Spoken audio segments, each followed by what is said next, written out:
Bonjour, c'est Jules Lavie pour Code Source, le podcast d'actualité du Parisien. L'Iran du guide suprême Ali Khamenei promettait de détruire l'État d'Israël.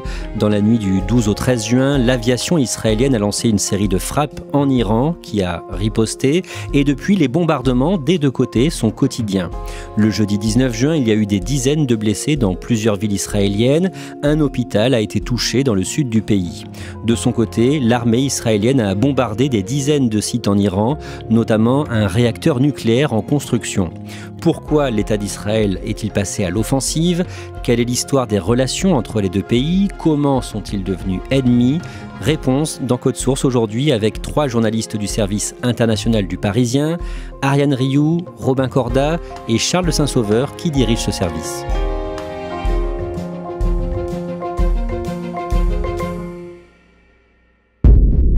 Moments ago, Israel launched Operation Rising Lion. Israël a lancé il y a quelques instants l'opération Rising Lion, une opération militaire ciblée visant à endiguer la menace iranienne contre la survie même d'Israël, disait Benjamin Netanyahou. Robin Corda, dans la nuit du vendredi 13 juin, l'armée israélienne lance une série de bombardements sur l'Iran. Oui, il est près de 2 heures du matin en Iran et il y a des avions de chasse qui traversent le ciel iranien et des explosions retentissent. Il y a en fait des dizaines de sites stratégiques iraniens qui sont bombardés par Israël. Un peu plus tard dans la nuit, le ministre de la Défense israélien va annoncer qu'une opération d'ampleur est en cours en Iran et il va décréter l'état d'urgence en Israël. On va revenir à la fin de ce podcast sur ces frappes, sur la riposte iranienne et sur ce qu'il s'est passé ensuite. Mais pour bien comprendre, on va d'abord rappeler des informations essentielles sur les deux pays et sur leur histoire. Ariane Rioux, présentez-nous l'Iran géographiquement. Alors l'Iran est un vaste pays du Moyen-Orient qui s'étend sur 1,5 million de kilomètres carrés. Ça représente 3 fois la France. Il y a 87 millions de personnes qui y vivent, donc quasiment 9 millions dans la capitale, Téhéran. Au sud, il est bordé par le golfe Persique et le golfe d'Oman. Au nord, c'est la mer Caspienne. Mais surtout, et c'est important dans le conflit dont on parle aujourd'hui, il n'est pas frontalier d'Israël. Entre les deux, il y a la Jordanie, la Syrie et l'Irak. Robin, présentez-nous l'État d'Israël qui a été créé en 1948 au Proche-Orient, 6 mois après le vote aux Nations Unies d'un plan de partage de la Palestine, plan adopté au lendemain de la Seconde Guerre mondiale et du génocide du peuple juif par l'Allemagne nazie. En quelques mots, c'est quoi Israël? Israël, c'est d'abord un petit pays. Ça fait à peu près la taille de la région PACA en France. Géographiquement, c'est coincé entre la mer Méditerranée, le Liban, la Syrie, la Jordanie, l'Égypte et les territoires palestiniens. Il y a environ 10 millions d'habitants en Israël, dont 4/5 sont des Juifs et à peu près 1/5 des Arabes israéliens. Et c'est un pays dont la création a été contestée tout de suite par les pays arabes notamment. Et donc il affronte une série de guerres depuis des décennies. Charles Saint-Sauveur, historiquement, l'Iran et Israël ont été amis pendant près de 30 ans. L'Iran de l'époque, qui est dirigé par le Shah, qui est une dynastie régnante de monarques proches de l'Occident, reconnaît l'État d'Israël. Donc, effectivement, il y a une étroite coopération entre les deux pays, à la fois économique et surtout militaire, notamment le célèbre service secret israélien, le Mossad, qui aide la police du renseignement, enfin les renseignements du Shah de l'Iran, donc qui font beaucoup de dégâts, notamment à l'intérieur du pays. Tout change en 1979 avec la révolution islamique en Iran. Rappelez-nous de quoi il s'agit. Alors donc le Shah d'Iran, c'est-à-dire le monarque, tombe à la faveur d'une révolution qui est à la fois communiste et islamiste. Et dans un deuxième temps, les communistes sont laminés par les islamistes. C'est l'avènement de la République islamique d'Iran, donc qui est dirigée par l'ayatollah Khomeini, et qui déclare aussitôt Israël comme l'ennemi à abattre, l'ennemi sioniste. Et donc c'est une tradition de la République islamique d'Iran d'avoir comme ennemi juré Israël et de se déclarer comme le premier opposant à l'entité sioniste, à tel point d'ailleurs que le successeur de Khomeini, l'ayatollah Khamenei, actuellement en poste, le qualifie Israël de tumeur cancéreuse. Ariane Rioux, en septembre 2022, une jeune kurde d'Iran, âgée de 22 ans, meurt suite à son arrestation parce que son voile était mal ajusté.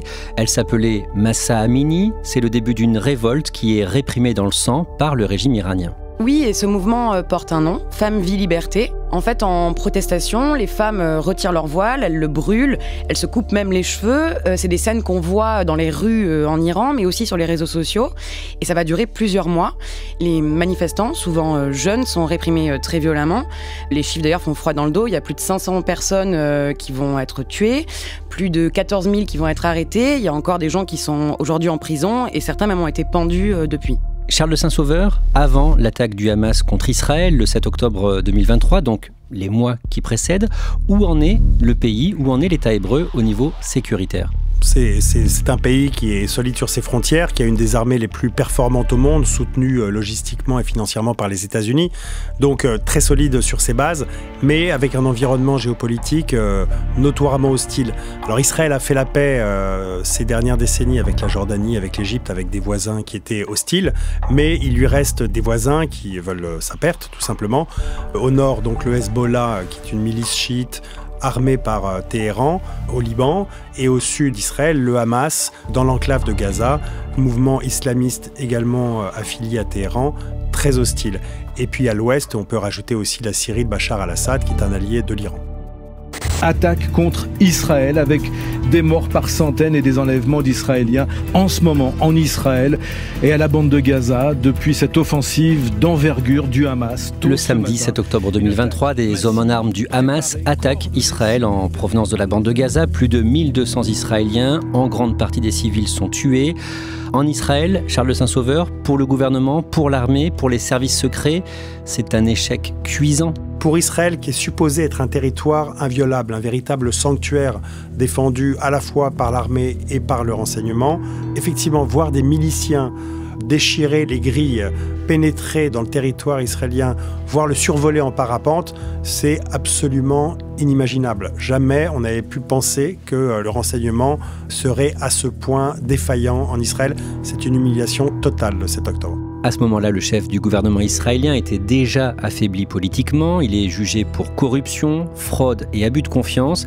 Un procès qui s'était ouvert en 2020 et qui va être interrompu par cette guerre pendant de longs mois jusqu'à fin 2024. Robin Corda. Oui, en fait, la justice l'accuse de fraude et de corruption. Il aurait reçu des cadeaux en échange de différentes faveurs qu'il aurait accordées dans le cadre de ses fonctions. Dans ce cadre-là, Netanyahou lance une grande réforme judiciaire qui est vue par une large partie de l'opinion comme une manœuvre en fait pour influencer le cours de son procès. Et en 2023, il y a des manifestations monstres à Tel Aviv notamment, avec des centaines de milliers de manifestants qui demandent sa démission. Comment réagit Benyamin Netanyahou après l'attaque du Hamas le 7 octobre 2023 ? Il répond de manière très ferme, il promet d'anéantir le Hamas.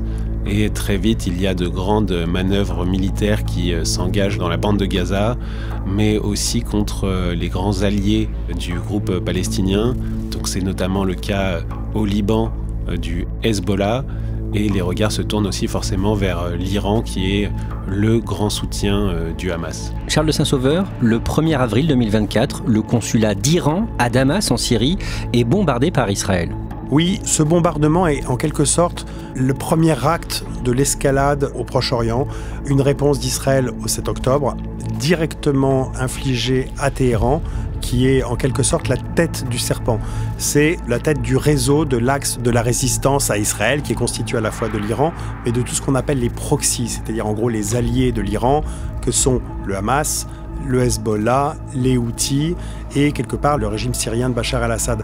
Donc là, pour la première fois, Israël frappe directement l'Iran à travers des chefs militaires qui y sont présents.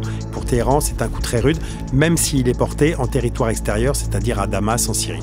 2 semaines plus tard, dans la nuit du dimanche 14 avril, l'Iran tire des missiles sur Israël.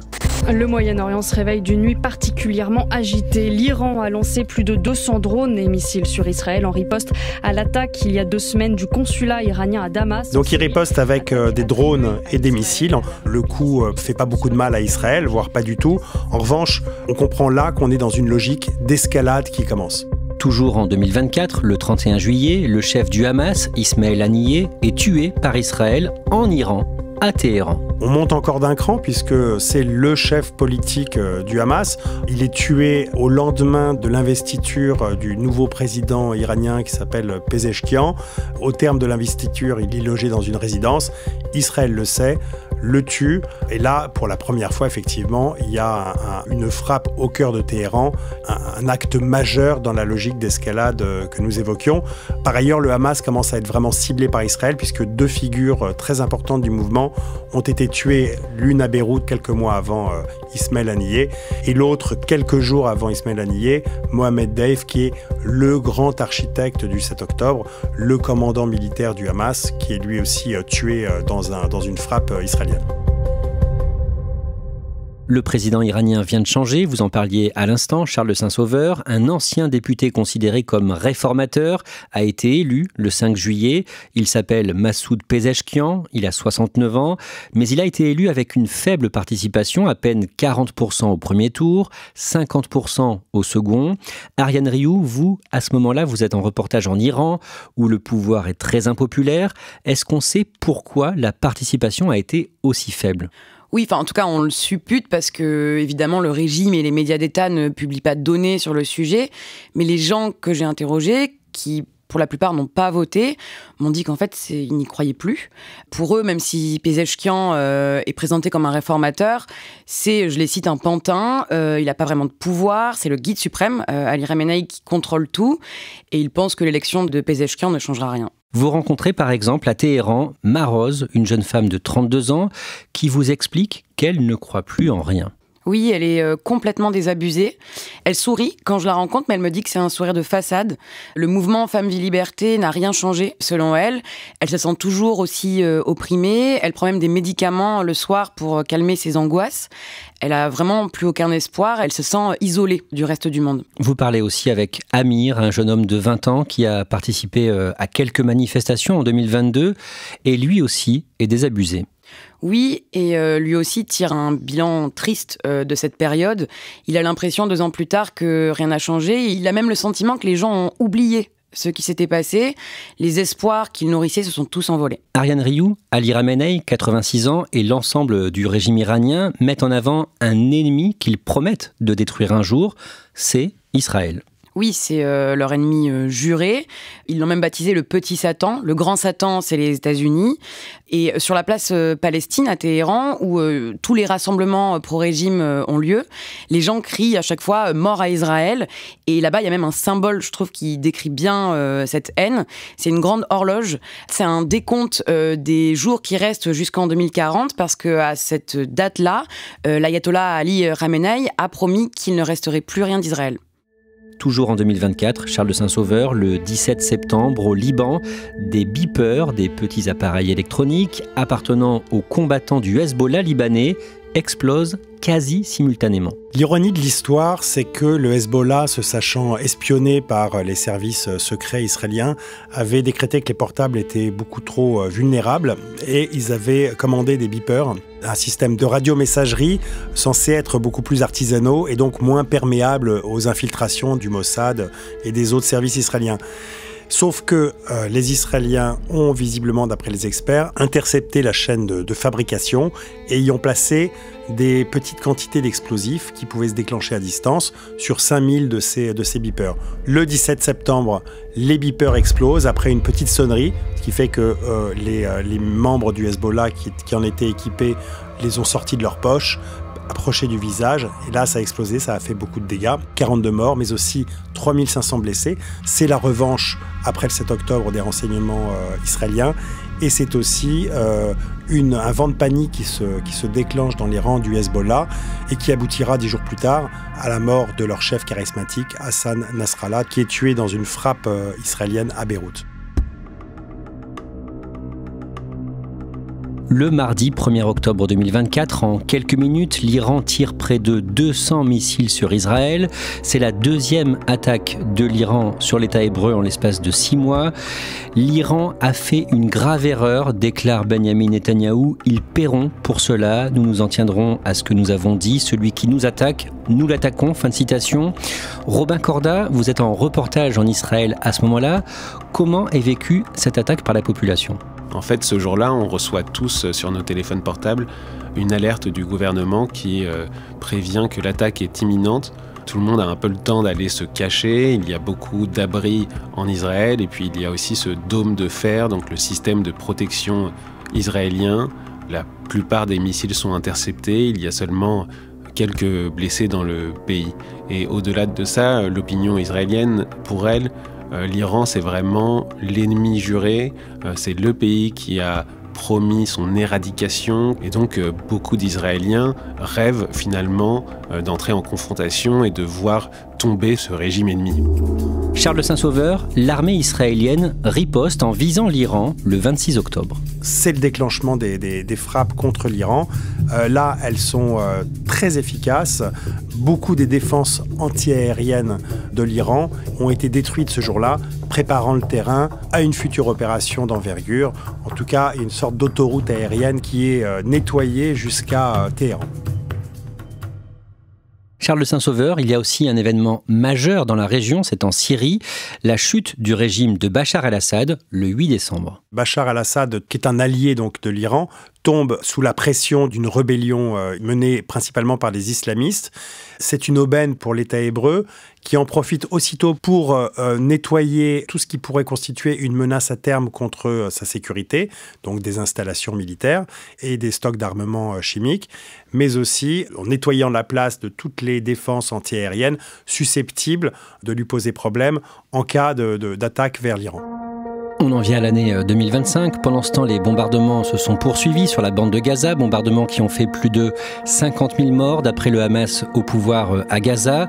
Au printemps, la pression internationale s'accentue sur Israël au sujet de la crise humanitaire à Gaza. Pendant plus de 2 mois, entre début mars et mai, Israël bloque toute aide humanitaire vers Gaza. Le 22 mai, le chef de l'OMS, l'Organisation mondiale de la santé, appelle Israël à avoir, je cite, pitié de Gaza. En France, Emmanuel Macron, qui a longtemps plutôt ménagé le gouvernement israélien, parle, je cite, d'un scandale et d'une honte. Charles Saint-Sauveur, à ce moment-là, une opération secrète contre l'Iran se prépare en Israël, une série de bombardements. D'abord, pourquoi Benyamin Netanyahou pense que c'est le bon moment pour passer à l'offensive sur l'Iran ? À la fois la chute du régime de Bachar el-Assad, l'affaiblissement comme un jeu de domino de tous les alliés de Téhéran. Et n'oublions pas que les précédents raids ont en quelque sorte préparé le terrain, ont rendu l'Iran plus vulnérable que jamais dans son histoire récente à une attaque aérienne israélienne. Et politiquement, diplomatiquement, Benyamin Netanyahou pense que c'est le moment d'agir ? Netanyahou comprend très rapidement qu'avec l'arrivée de Donald Trump, qui se déclare lui-même comme le plus grand allié qu'Israël n'ait jamais eu, que ce président-là ne lui mettrait pas des bâtons dans les roues et ne le condamnerait pas pour l'initiative qu'il prendrait en Iran. Robin Corda, quel est le plan des Israéliens ? Le plan d'Israël, c'est de neutraliser la menace nucléaire iranienne. Et donc pour cela, il y a des agents israéliens qui ont cartographier minutieusement tous les actifs nucléaires sensibles de Téhéran pendant des mois, voire des années. Il y a aussi des véhicules qui ont transporté des missiles de précision en Iran même, à proximité de ces sites stratégiques. Il y a des armes qui ont été dissimulées dans la nature, au milieu de rochers. Il y a même une base souterraine qui est construite en Iran pour dissimuler des drones. Il y a même des commandos qui sont envoyés sur le sol pour guider les missiles au plus près des cibles. Et tout ça est accompagné aussi d'une vague de cyberattaques, donc qui est là destinée à brouiller tous les systèmes de sécurité du régime iranien. Et il y a même des agents du Mossad, les services secrets israéliens, qui ont infiltré le pouvoir iranien. Des agents du Mossad ont par exemple pu influencer des hauts gradés militaires iraniens pour les pousser à organiser une réunion et donc en fait les abattre plus facilement. On en revient au début de cet épisode de Code Source. Dans la nuit du 12 au 13 juin, Israël lance une série de frappes sur l'Iran, sur des sites militaires et nucléaires. L'Iran qui riposte. Ce sont des images qui nous parviennent en direct de Jérusalem. Nous vivons l'histoire en direct. Ce fameux conflit ouvert, tant redouté, tant évoqué ces dernières semaines, ces derniers mois par tous ceux qui connaissent cette région, est en train de se dérouler sous nos yeux. En l'espace d'une semaine, il y a plus de 220 morts en Iran, 24 en Israël, d'après des décomptes officiels dans les deux cas. Charles de Saint-Sauveur, est-ce que l'on sait dans quelle mesure le programme nucléaire iranien a été touché ? Alors, on ignore quand même largement les dégâts infligés au programme nucléaire iranien. Il y a 2 sites principaux qui ont été visés. C'est Natanz, qui a été effectivement visé en surface, mais pas en profondeur, et Fordo, qui, a priori, n'a pas été touché. Et là, vraiment, pour Israël, s'il n'arrive pas à taper Fordo, on considérera quand même que le programme nucléaire iranien n'a pas été tellement affecté. Voilà pour les installations. En revanche, il y a eu des coups portés aux humains, à tous ceux qui portent en quelque sorte le programme nucléaire iranien, des responsables militaires, mais aussi des scientifiques qui ont été ciblés, assassinés, y compris des anciens responsables du programme nucléaire, qui sont en quelque sorte les détenteurs de la mémoire de ce programme, et qui, du coup, ne serviront plus. Charles de Saint-Sauveur, pour bombarder efficacement les sites nucléaires iraniens qui sont enfouis sous terre, les Israéliens ont besoin de l'aide des Américains. Pourquoi ? Qu'est-ce qu'il leur manque concrètement ? C'est les fameuses bombes, les super bombes GBU-57 américaines qui sont capables d'aller vraiment perforer en profondeur le sol et d'attaquer les installations bunkerisées qui se trouvent vraiment en profondeur. C'est ça vraiment l'objectif. Et c'est bien pour ça d'ailleurs que Netanyahou cherche à entraîner l'Amérique dans sa guerre contre l'Iran. Et Benjamin Netanyahou espère faire tomber le régime d'Ali Khamenei ? Il peut probablement pas faire tomber le régime tout seul parce que c'est Israël et que la population iranienne n'est pas non plus amie d'Israël, n'est pas encline à accepter qu'Israël ait une quelconque influence sur son avenir politique. En revanche, effectivement, on voit bien ce qui se passe aujourd'hui, c'est qu'Israël essaye de créer un vent de panique dans un régime qui est notoirement coupé de sa population, qui est aux abois, qui ne sait plus comment se défendre et qui peut effectivement s'écrouler du jour au lendemain si la population à l'intérieur de l'Iran s'y met. Ariane Rioux, que vous disent les Iraniens avec qui vous avez pu échanger ? Est-ce qu'ils sont inquiets aujourd'hui ? Oui, ils sont très inquiets. Beaucoup sont quand même contents que des chefs de commandement du régime aient été tués, ils les détestaient, mais ils s'inquiètent d'une escalade de violence et des répercussions sur eux. Les bombardements d'Israël sont incessants depuis vendredi, et il y a aussi des pertes civiles, et le problème c'est que le régime iranien ne protège pas sa population. On m'a expliqué qu'il n'y avait même pas de sirène quand des missiles s'abattaient pour prévenir la population. Personne ne sait vraiment quoi faire, où aller pour se protéger.